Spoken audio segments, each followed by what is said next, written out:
12 o'clock. We're going to get this meeting started. We'll wait till Monday for President Hudson's to see if there's any resolutions. I have items 9, 10, 11, 12, and 13. The first three are police items. Chief Cecil is here. If the first one is for police vehicles. Sure. You want to just go over? Sure. The first one's obviously for police vehicles. As you can see from attachment A, the breakdown is 25 marked police vehicles, 20 unmarked, 5 concealed identity vehicles, 1 truck with a plow, and then 1 truck with which we are using more and more often these days than ever before is the bucket truck to install the cameras, the cop cameras that are going everywhere. And are there any questions on that? Item number 10, the body cameras. Now, the way this is written, can you give an explanation about this so that people know exactly what this is? Sure. There's probably people in the room that can explain the grant itself better than I can, but from my understanding, we are going to receive the 100 cameras from Axon for free for 1 year. It'll all be no cost at all to the city, but after that 1 year, then we're going to go to this grant, if we get it, and acquire 200 cameras. So it won't be 3, it won't be 200 additional, it'll be 200 total cameras, which is just about the number we would need to outfit every patrol officer, uniformed patrol officer. So, as we spoke, the 100 from that we would have this year, if this grant were to be successful, it would probably be coming in about next year, and we would be able to purchase an additional 100. Plus, we would have to acquire the 100 that we have free this year, and that is the 200 that we're speaking about, correct? Yes. Yep. Okay. Any questions on that? Is it a one-time purchase, or is it a recurring? Like, is the idea that we get the cameras free now, and then we purchase them a year from now, and we purchase 100 more? This is all through grants. I know it's yeah. through grants, Okay. but then it's done. We don't have, a year later, we wouldn't have to pay again. It would be like any other contract. My impression of Axon is they go with 3 to 5 year contracts. So the cost that you would see for 1 year would be that year, and the contract would continue on for 3 to 5 years, depending on what the city signs for. So you don't own the equipment once you buy it. You are paying for the equipment, the licensing, the technology, and you pay every year depending on the contract. So we won't really know those costs until we cross that bridge later. We know the approximate costs of it. Yes. Mm-hmm.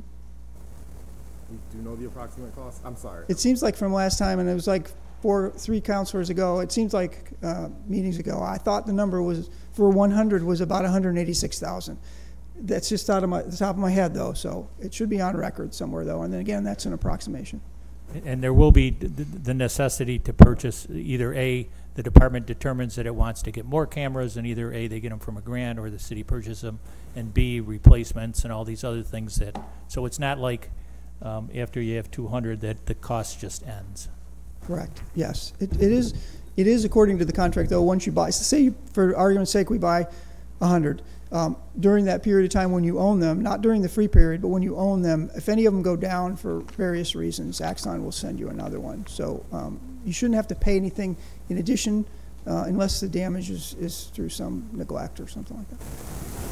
So we do or we don't own the cameras? We do not. When you buy, you do not own them. When we bought the first 16 under VView, we purchased those through a grant, and we own those. Right. But VView, again, VView is no option anymore because Axon acquired them. So with Axon, you sign a contract, they send you all the equipment, the licensing, the technology, but you don't really own anything. Once the contract expires, it all has to go back to them. Right, and that's for, because there's 2 things here. There's the 100 that we're getting on the free trial, and then this is... And that is the 100. This thing includes the 100 from the free trial, plus an additional 100 next year, if we get this grant. Okay. I think part of it is that it says purchase 200 cameras, so it seems like you would own it, but maybe we need...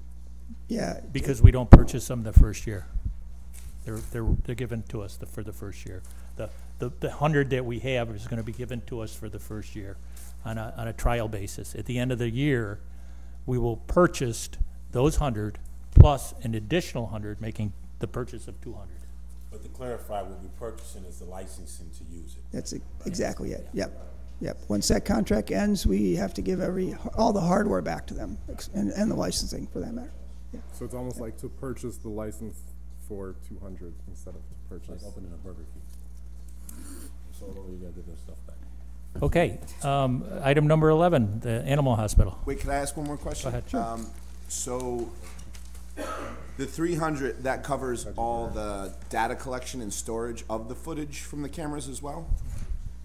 Sure. Not the 300,000 I'm talking about, the 300,000. That covers that will cover all their recording of the camera stuff, storing it for 6 months, all that stuff, being able to access it. They would be then our technical assistant with utilizing all the information and doing all that stuff as well. Yeah, that's correct. Yeah, when you buy that licensing, you're basically buying evidence.com, which is the cloud where it goes into. So there's no additional cost for storage under this particular plan. And keep in mind, I just want to make it clear, Axon, it's not that we're necessarily going to go with Axon when this field training is over with. We may decide not to. I don't want to stand in front of them like a salesperson. So it may not be Axon at the end of the year. It may be another company. But as far as Axon, I'm very well versed in them. And that's the iCloud, the evidence.com, where the storage goes, is included in that price that you're talking about. There's no additional fee for that.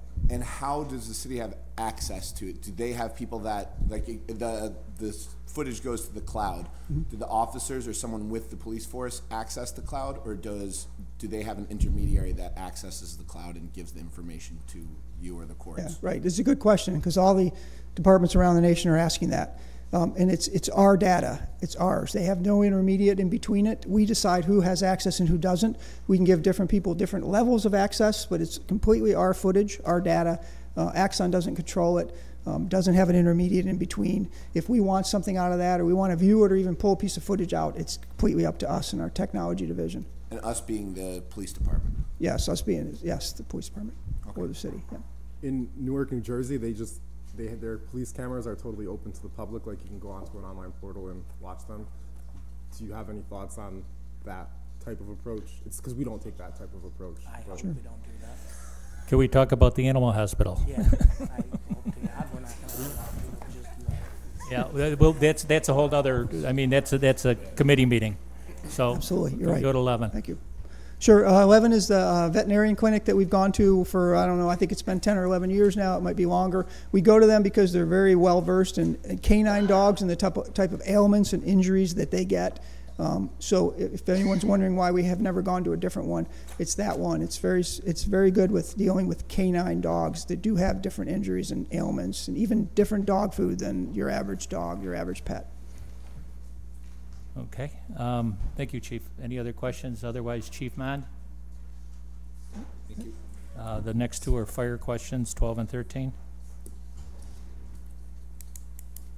I don't have a question, but I do think that, like, I don't have 12 questions on the topic, and I don't think we're gonna have a committee hearing on it, but I think it's reasonable. Like, we have this is a study session, and we ask things in public, and sometimes that's where we do our learning.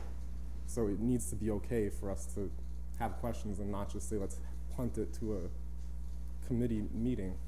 But you're asking a specific question relative to operation versus about whether or not to purchase these. So it's you're asking we have that. to ask specific questions. We're not always going to have a committee meeting for every specific question because it's too burdensome. We have this so that we can ask questions. That's all. Okay. Number 12, Chief. Good afternoon. Number 12 is for the department to seek permission from Jerome Fire Equipment to maintain and provide preventive maintenance on our self-contained breathing apparatus. Number 13 is for Churchville Fire Equipment to do the same thing. They will provide preventive maintenance and repairs on our personal protective equipment and our turnout gear. Okay, any questions? Thank you, Chief. Thank you. Have a good afternoon. Councilor Bay.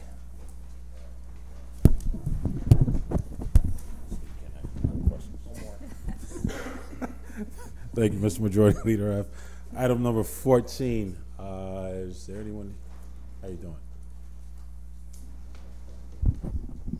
Good afternoon, councilors. Item number 14, we're asking for a waiver of RFP to have a local fiber construction company, Syracuse Utilities, help us in building the first leg of a small fiber ring in downtown Syracuse. I'm asking for the waiver because Syracuse Utilities used to be the go-to vendor for Verizon. So we're going to be going largely through Verizon conduit, and Syracuse Utilities has a deep knowledge of the Verizon conduit system in downtown Syracuse. In addition, we're going to be going into the State Tower building, and Syracuse Utilities was hired by the owners of the State Tower building to rip out all the old conduit that's in the chaseways, and they just reinstalled it over the last year, so they have intimate knowledge. We're going up to the 9th floor there, and we're also going to be utilizing some conduit from a company called Crown Castle, formerly called FiberTech, and they specifically asked that we use Syracuse Utilities while we're in their conduit as well. So that's why I'm asking for the waiver of RFP, and I expect this work to be done in July. Just a question. Yes, sir. In regards to Verizon, what are we accommodating? Their cell phone services? Like One more what? time, I'm sorry? Verizon. For what services from Verizon? We're not going to be purchasing any services. We're actually going to be utilizing their conduit system, taking advantage of a law that's been on the books here in the city since 1897, anytime they run conduit in the city right away, they need to make their best effort to provide us access to that conduit system. For now, we're actually, for the first time, exercising those rights. So I have a question. How will this benefit the city? What is this fiber? Sure, great question. So the immediate benefit is we're going to be able to buy a much larger pipe to the internet at a much cheaper price than if we had the service delivered to us. By buying this network, we're kind of going to them, to the providers that are largely in the Atrium building and the State Tower building. And this is just one step in building a small ring, eventually a fiber network in downtown Syracuse that would have the opportunity to share portions of that network with other municipalities and or not-for-profits in downtown Syracuse. So they could also benefit by cutting their internet costs. So this is one big step in a big, large picture. So. Oh, that's exciting. How many steps are there, do you reckon? I mean, it's like a journey. You kind of find out when you get there. But I mean, so I have several mapped out at a time. It's limited by some of the technical challenges and, quite frankly, the money. These are expensive projects. So I've got the next few mapped out, but it would be something that you'd always probably try and expand because the community could really benefit from something like this. So there'll be more to come. so what will there be immediate effect from this? Will this will impact city halls? Going to impact city halls. We're going to have really fast internet speeds, much cheaper than we would get if, once again, they came to us. We're kind of going to them. The next step, this is one half of the ring. This goes up East Washington to the State Tower and the Atrium. Then the other half of the ring will be coming down water back around here. So we actually have a loop. So in case the ring ever got cut by whatever, it's self-healing. You could still get to where you want to go. Then the next steps would be trying to expand that ring to DPW, to the fire department on Adams Street. There's a whole host of advantages to this. So the focus here is improving the service to the municipal buildings, though, correct? Yes. Okay, so it's but will other community members benefit from it as well? There is certainly that potential. That's going to be a combination of a policy decision and a policy decision and maybe a legal decision about how to pursue that. But there's huge opportunities with this. So we own the fiber loop? We own it. We're utilizing other people's conduit. So it's our fiber. So with this, I'm purchasing the fiber that's going to actually be pulled. So, but we're going through, in this case, 90% of the project is going through Verizon's conduit, and the other one is through a company called Crown Castle. Yeah, because I'm sure constituents would love an opportunity, to Councilor Driscoll's point, for those spectrum bills to go down. Absolutely. All right. Thank you. Thank you. Appreciate it. Thank you. Councilor Rudd. Item 15, Mary, would you like to come up and give us an overview of it? So we're asking for a budget transfer between 3 accounts towards the end of our fiscal year. We need $20,000 to be moved from the Common Council's contractual service line down to the Internet Networking Services account, and that's to pay for the WCNY streaming for fiscal year 18 and fiscal year 19. We have budgeted everything in the Internet and the Networking Services account.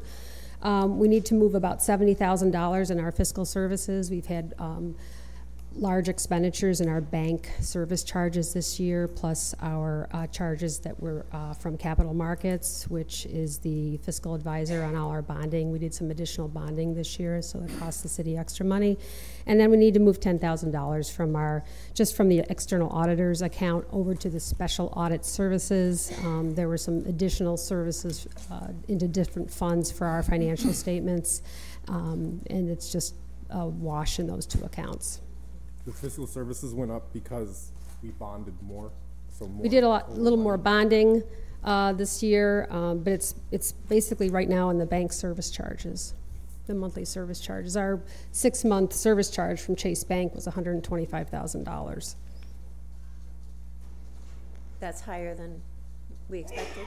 And I have 6 more months to go. So What's the change? Was there a policy change at Chase, or? no, it's probably I'm guessing, and I have to check with people down in finance, but it's probably the levels of our account. You know, they charge based on checks and compensating balances and things like that. So, and we're in a period of rising interest rates now, so we're seeing that we're earning some additional money on the revenue side, but we're also spending it on the service charge side.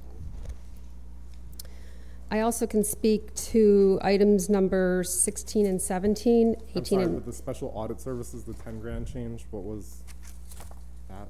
There were just additional items, additional work done by our outside auditors for financial statement footnotes, for additional work done in different funds, in the capital projects funds, and the special grants funds. It's just moving it. We have 2 accounts, one for the financial audit and then for special services. We were under in the financial audit. I just moved it over to the special services audit.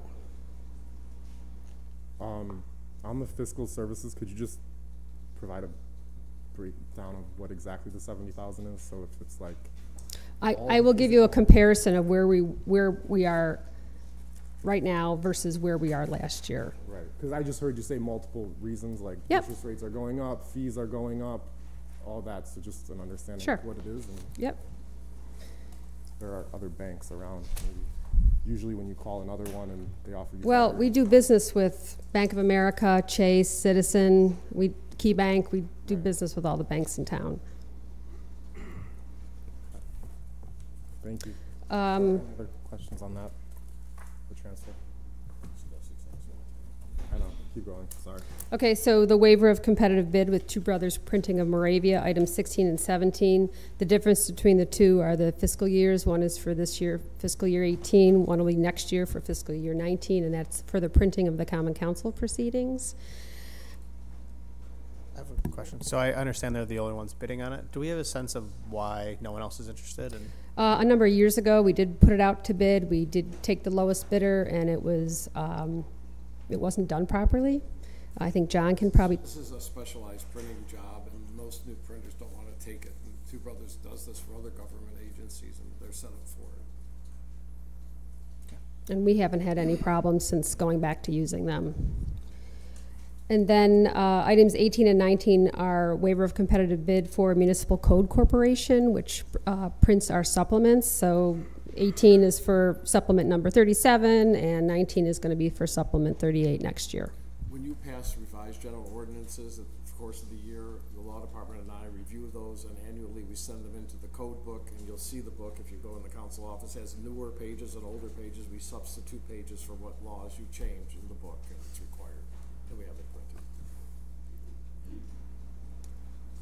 All set? Thank you. Item number 20, the systems piece. Would you just introduce it? Pardon me? Would you just describe it to us? 21? Number 20 and 21? Yep. 20 and 21 kind of go together. As of January 1st, on the city's website, you can no longer obtain delinquent tax information. So this is a short-term fix that will have that information be updated.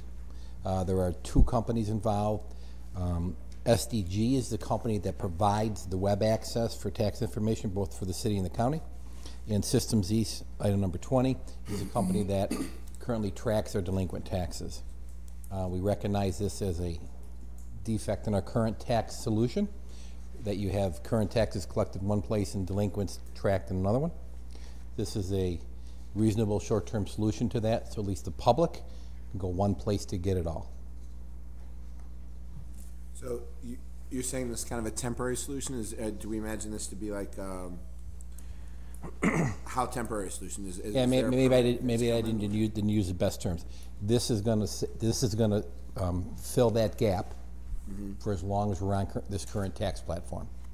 Okay. So nobody thinks it's a great idea to have current taxes in one system and delinquents in another. Right. No one's celebrating that. This addresses that, makes the information available to the public, and then how to handle that other situation is a longer-term discussion. And this is something that we discovered in the audit that you said you were, when we had our committee meeting, you said you were, is this what you said you were working on? Yeah, I wouldn't say we discovered it. This was not a... Or it came up. We discussed it. It came up, yeah. It was not a surprise. It was not our intention to be in this position. We're handling it in the best way possible now, and a longer-term solution will address the defects in the current system. Okay. It'll be done within probably 30 days. So. Is it imagine this is a one-time fee? Yes. One-time fee. All right. Thank you. Okay, thank you. Councilor Carney. All right, thank you, Mr. Majority Leader. I have items 22 through 25. Perfect, thank you. Good afternoon. Item number 22, which is going around right now. Hold on. Oh, really?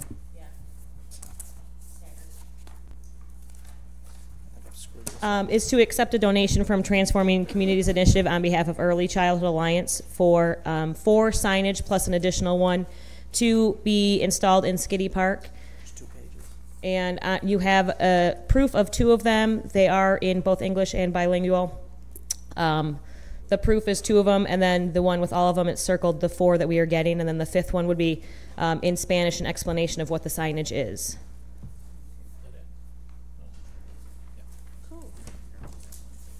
You may have seen these in other places across the city. I'll wait till it goes around. And I'm sorry, how big are these signs going to be? I don't have the dimensions in front of me right now. I can get those for you as well. Okay. It may say it on the proof. Joe, lower right. Okay, yeah. 30 by 30. Okay. Save is the best we can get, huh? What's that? Okay, any questions on that one? Okay.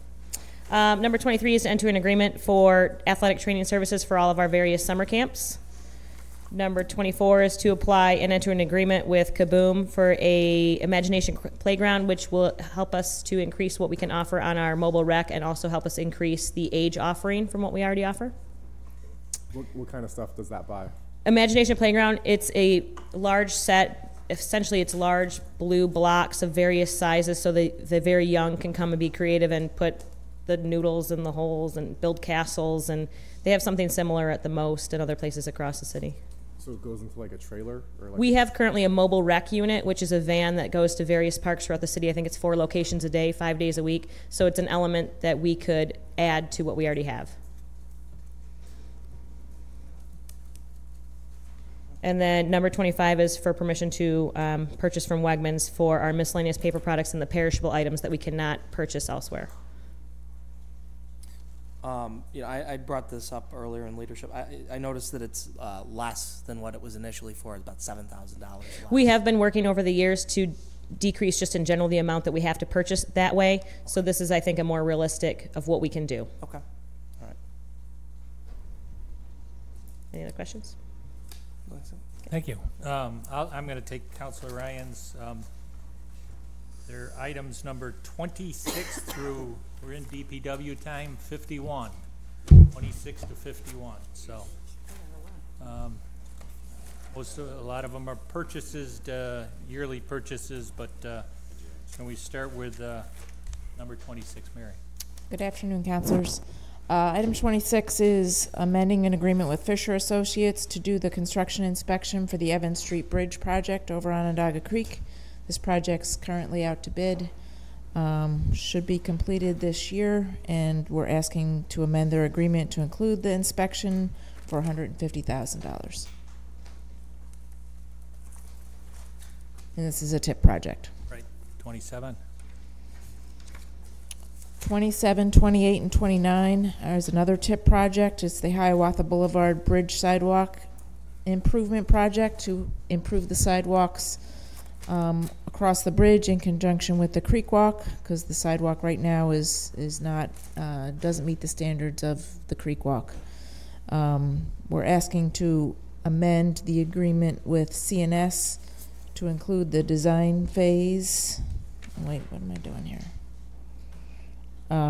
The final design phase for an additional $131,000.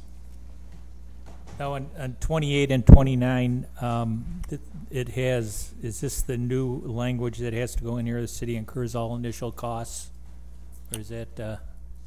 No, this project doesn't have any, if there's additional costs, we can ask for additional money.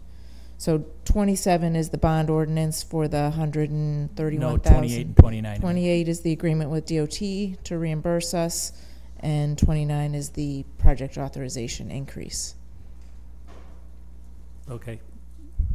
And there will be a public meeting scheduled to discuss this project the end of June. We're firming up the date. This project won't be constructed probably until 2020. Thank you. Number 30. 30 is a request for cash capital to replace 2 of our vehicles that are both 2007 vehicles. Replace them with 2 utility vehicles. $46,000. What's the process with the 2007 vehicles? Are they traded in, or does that go back into the general fund? They'll probably be put out to auction, or if another department needs them. Thank you. 31 and 32. 31 and 32 is our annual request for citywide retaining wall money in the amount of $125,000, the bond ordinance and authorization. This is for miscellaneous retaining wall repairs throughout the city. Mary, have they determined which walls are going to be fixed yet? We know of one wall. We just recently completed the Elmwood Wall project, so that in Elmwood Park, and that pretty much used up our money. We have gotten a complaint about a retaining wall on Seneca Turnpike going around the corner on the hill. So we're going to look into that one. And it's kind of, as any complaints come up or we notice something, this money's available.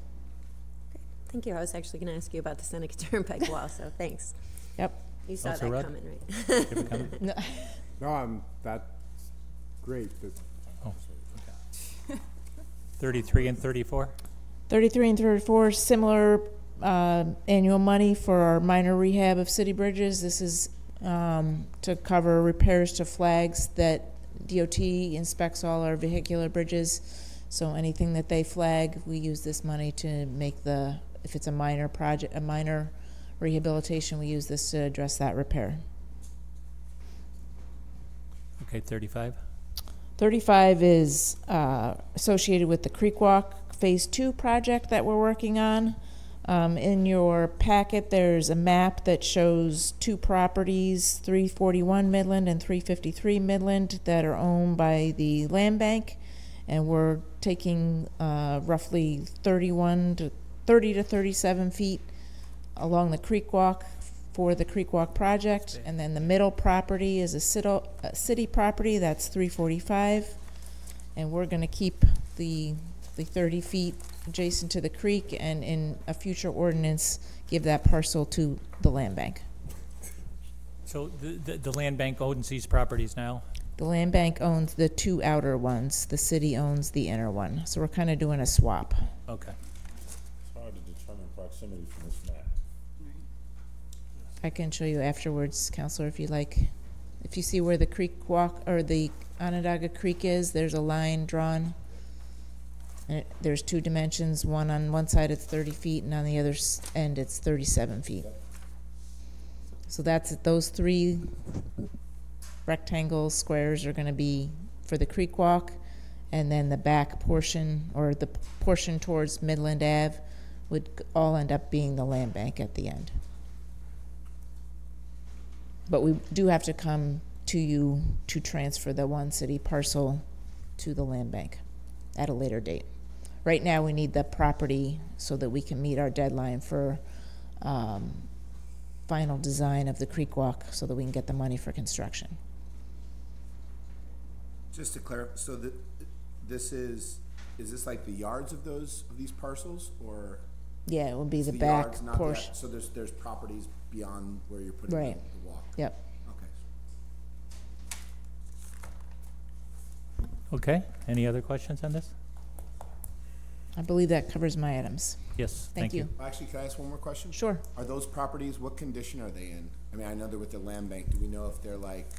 They're vacant. I'd have to look into that and get back to you. Yeah, I'm just kind of curious if they're, Okay. eyesores or if they're, I haven't looked. It'd be I'll interesting look. to see how, being that close to the walk, it'd be interesting to see what condition they're in. Okay. There's no structures on these parcels, right? They're just vacant lots? I don't believe so. I think if there was a structure, it would show. Oh, okay. I would think that would show on the survey, Right. but I will verify that. Yeah, I would just be curious to know what the parcels are like. This is the parcels with a little, I don't know if it's an old factory or whatever is in the back of it. Is that? I really don't know, Counselor. Where the lumberyard was? I'm not sure. I'll get back to you. Okay. Yeah, because you can't really Thank you. tell. Yep. where it's at. Okay. It's Ptolemy Street right here. Commissioner, Good afternoon. good, 36? Yeah, we got 36 through 45. We're asking for a waiver to continue our business with these companies because they're either proprietary or we need these parts or services on an emergency basis. If equipment fails, we need to be able to fix these equipment or get parts for them right away. Any questions? I guess the only question, Commissioner, is have you reviewed the what was spent last year to know if these are just boilerplate numbers we're slapping in here, or are they in fact? Yes, we reviewed all numbers, Counselor. And these are the accurate numbers that are needed? Yes. Okay. With the signals, a lot of this is doing with the light signals. Yeah. Did I hear there's an effort to realign them or something? I thought I heard some mumbling about something going on with the street lights. Yeah, synchronize them. Yeah. Yeah, we're working with the company now, trying to for timing wise, and that's going on right now currently, and that's on. I think that's what is that? 43. Multiple phases to the synchronization Yeah. process.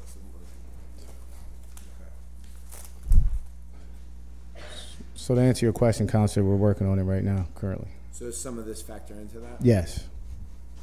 What are the phases? Because I sort of remember, maybe I make it up in my head, but I remember the previous commissioner at some point when I was watching saying, "Oh, we're done. We did all the synchronization." No? No? No, there's no possible way. So we it's can like be a done. constant phasing. So are there there's these streets that have been done, there are these streets that are about to be done? Yeah, there's a process that we go through. We have a meeting, and there's a process. So there are streets that are done, and there are streets that are going to be done, but they're not all done. I mean, that's If I'm not mistaken, the effort, correct me if I'm wrong, Mr. Clerk, was to kind of centralize the synchronization. Exactly. From down. Right. Because it wasn't centralized. Still waiting for you to come down too, Councilor Rudd. Come down to which one? I went down and walked around and we talked about No. maintenance. You're supposed to. Where would you like me to go? I'll go there tomorrow morning. Talk afterwards. Let's book it right now. Earlier the better. The only thing I think of when I hear the maintenance costs, because when the last time when I did go down, we talked about training and how training helps avoid maintenance costs. So in your planning for training, the way we have a phase for, I would just say continue to if there's training opportunities to defer maintenance or to like lower maintenance costs in the department, I think those would be excellent ideas to incorporate into future budgets. Yeah. Just 'cause Okay.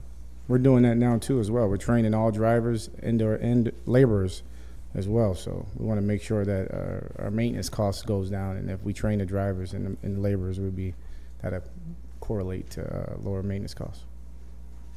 Thank you, Commissioner. Yep. Water? Aye. Good afternoon, councilors. The Water Department is requesting items 46 through 51, various standardization of products and purchase of waivers. These figures have been reviewed and adjusted over the years, definitely. And item 46 is to measure the elevation of the various standpipes and reservoirs throughout the system. Item 47 is to standardize to a particular valve. And 48 is to standardize to hydrants. We have over 5,500 hydrants throughout the city that we're trying to standardize to one particular, to narrow down to a few particular hydrants. We do receive insurance reimbursements when a hydrant is damaged from a resident. We will bill their insurance company, so we are reimbursed for a lot of these hydrant costs when we repair and replace. 49 is our large meters. That's really our cash registers of the system. Town of DeWitt we sell water to. Well, they purchase $500,000 in water. So if their meter is not calibrated 100%, that's reducing the amount of income that we would charge them. So it's important to have those 100%. And item 50, this is to help maintain pressure throughout the system. And the last one, again, is just for emergency repair. When you said, you talk about standardizing the different hydrants, Mm-hmm. could you explain that? So are they not all of one size now? Is that what you mean by standardizing? Or are brands. some broken? Or Various brands to standardize to. We do have different size hydrants, from 6.5 to 5 to even 7 at a few. Just for repair parts, it's expensive to maintain an inventory for so many different types of hydrants. We're trying to narrow it down, so we'll have repair parts on hand. So of those 5,500, like how many different brands do we have? Is it how big is the lift? I'm just curious, out of just curiosity. From the original installation, there's probably over 20 brands that at one time were throughout the city, and now we're trying to standardize it to about 5. So from 20 different sizes and brands to 5 of them? Right. And we've been trying to do this over the past 10 years. So we're getting there, slowly but surely. A question. Yeah. Does the different size of all of these hydrants affect our equipment that we need for our fire department and their budget as well? I would certainly imagine. We have different size hydrants, nozzles. I can't speak for that to them, but I would imagine. I have one question about the hydrants. The newer ones, are they updated to where they're harder for people in the general public to actually open them? Like with the summertime coming up, we know when you ride down the street, you see kids playing in the water from the fire hydrant. Are the newer ones updated to where it's harder for people to open it? The newer ones have less moving parts, so there's less areas to be manipulated to open by someone to play with. But we do lock some of our hydrants too. We have a locking device that we put on the hydrant, so a typical resident cannot open the hydrant. Okay. And the fire department has keys to unlock those locks in emergencies. Okay. Thank you. Any questions? Okay, Councilor Boyle. Thank you. I have item number 52, and that's ready.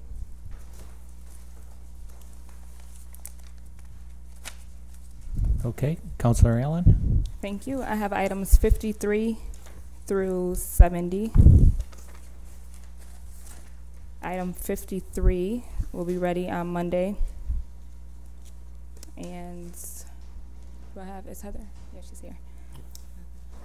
Item 54.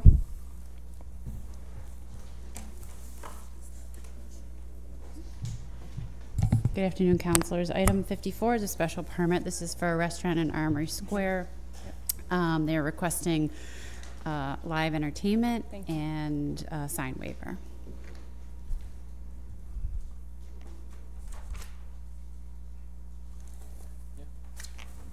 Okay.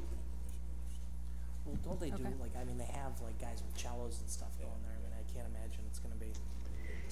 Yeah. Lemongrass is going to have a rock band or something. But It's live jazz Fridays and Saturdays from 7 to 10. Okay. Okay. That's decent. Love free-form jazz. And now items 55 through 70. Number 55, I'm gonna put a question mark until Monday. Okay. And then item 56, Councilor Boyle, I know you recently held that one last week. Was that ready? Okay. So 57 through 70. So in total, including those two items, we have 3 commercial properties. 2 we suspect are vacant, 1 that we believe is occupied, a vacant land property, and 12 occupied rental properties. Happy to take any questions.